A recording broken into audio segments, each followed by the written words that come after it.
that a remedy may be found against the Tartars and other enemies of the faith and the emperor. For these reasons, we think that the kings of the earth, the prelates of the church, and other princes of the world should be summoned. So the chief purposes for which the council was called seem initially to have been political reasons. Dealing with the emperor, the crisis with the Holy Land, and the invasions of the Tartars. You've probably no doubt heard of this, the Hun, the invasion of the Hun, and things like the cartoon Kingdom of Id. They speak about the invasion of the Huns. Well, this is just a veiled reference to the Tartars, who were nomadic people who wound up settling in the end around the area of present-day Hungary. They were a major force, military force, and had been harassing the church. So the council opens, the First Council of Lyon opens on the 26th of June, 1245, with 3 patriarchs, 150 bishops, and other representatives, and the Latin Emperor of Constantinople. At this time, I guess Father Moran is lagging a little bit behind in his own presentations. So let me try to just briefly fill in the space. At this time, the West had invaded Constantinople, ostensibly on crusade. The Crusaders had tried to go overland towards. Actually, they were being shipped by Venetian ships. They tried to go to the Holy Land, and they were then convinced by the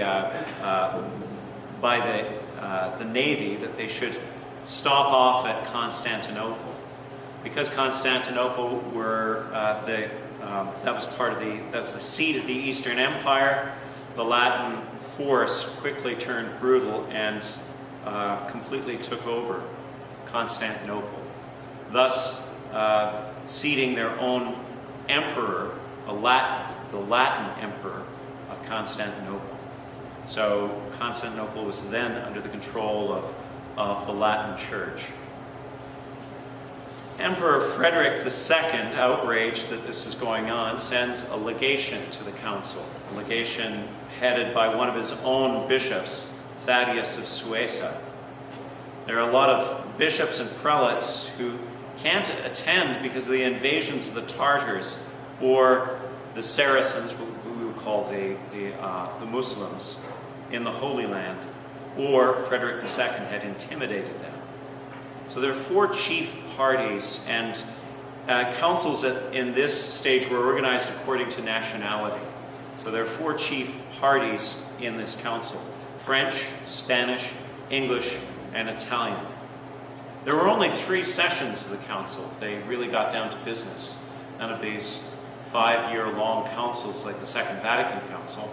They immediately got down to business and got it done very quickly. Admittedly, they had fewer issues than the modern councils had to deal with. So in these 3 sessions, the principal thing that Innocent IV wanted to happen was the official deposition of the emperor. This is the first time that the Pope had actually directly intervened in declaring an emperor of the Holy Roman Empire, basically the successor to Charlemagne, deposed. So it's a bold statement by Innocent IV, a bold statement that shows how powerful the papacy is at this stage, even though it's suffering from oppression from the secular arm. That he can make that statement and expect it to have some kind of impact. Quite clearly, he didn't think it would have any kind of immediate political impact, because Frederick II still has control of his armies, which were vast. And Nevertheless, Innocent IV deposed the emperor, thus releasing all of his subjects from their obedience. At this stage, vassals to any kind of king or an emperor would owe their obedience through their allegiance, through their church allegiance. They would swear oaths, sacred oaths, to uphold the rights of the emperor. And for Innocent IV to dissolve these bonds was a very critical thing to do, because that meant that anyone who might even have any ideas of uprising would then have an excuse to do so. It could had the potential to create great chaos across the empire.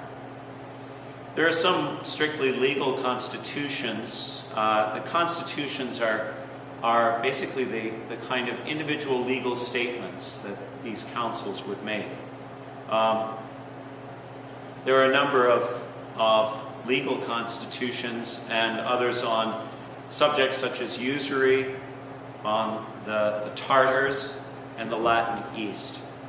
The council concerned itself mainly with promoting and confirming the general canonical legislation for religious life.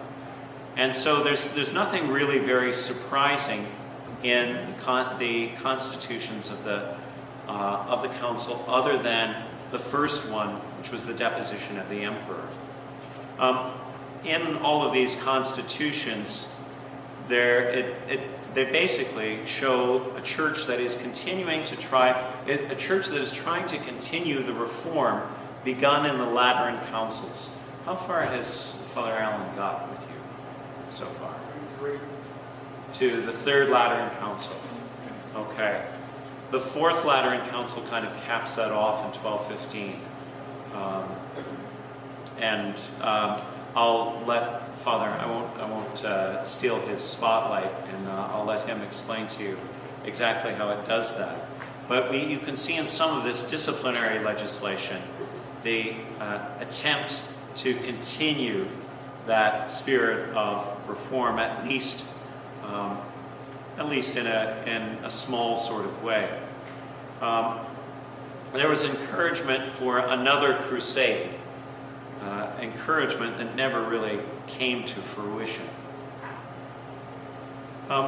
That's basically, those are the bare outlines of the First Ecumenical Council of Lyon. Are there any questions about that? Yes? You said there were 3 patriarchs? Yeah, there would be the... Which ones? Just curious.